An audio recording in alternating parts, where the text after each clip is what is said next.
Official statistics show that at least 3,000 Kenyans lose their lives to road traffic accidents annually.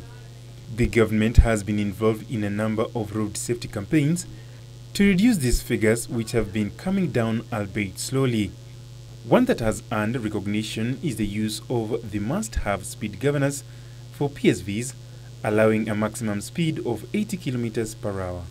This is an example of a speed governor which is assembled locally by Dalcom Kenya, commonly known as Omata Speed Limiter. In the first step before assembly, a motherboard with all the components is checked by a technician on its functionality.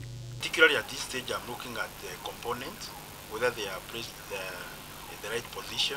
Then if there was a problem during the mounting of this component here, I can be able to check using my meter here. And the process does not involve your ordinary laptop, but one which has a tailor-made software installed to inspect the gadget. It's a software that we are using here, the Omata Speed system. It will only respond to this type of gadget, not any other gadget.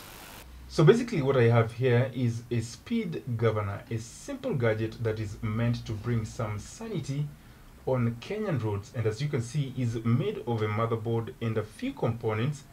And this laptop is where the owner and the vehicle information will be preloaded and can be retrieved whenever the gadget is messed up with.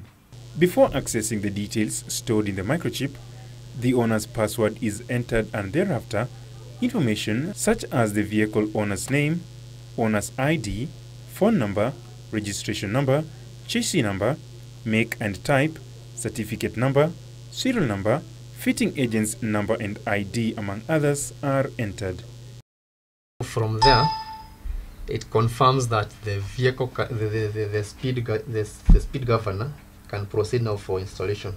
With a unique serial number, much like the human DNA, it is calibrated to the speed limit. You are around to go within the range of between 20 and 150 kilometers per hour. But now, given that our requirements, like the Kenyan requirements are our standards, they require that you go at 80. So that's the point where you set at 80. The speed governor is made in such a way that it starts recording minute by minute happenings when the ignition is on.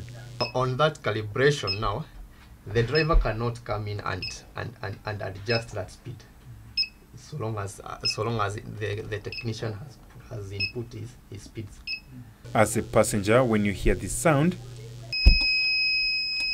it means the gadget has a problem, and Kenyans, being a creative society, Managing Director David Kiarie has had cases of naughty drivers trying to tamper with the gadget. Now what they are doing, because naturally with the way the standard was that if you just cut this one wire, then it will record that the wire has been cut. So what they do, they use pins. They put a pin inside here, and then now they take the current. When you tamper or when you put a wire, now the current will be more coming to this thing. So it will burn these two parts. So we are able to know exactly what has happened on that speed governor. Like a plane's black box, the little device records the vehicle's entire journey. The data you retrieve using this USB board, you just put your USB here, and then you get the information if it is in your computer. Now we have come up with a website so that every client, we are trying to train them on how now to be retrieving the data. And that is all that entails the speed limiter, a lifesaver. Ronald Owili for Tech Zone.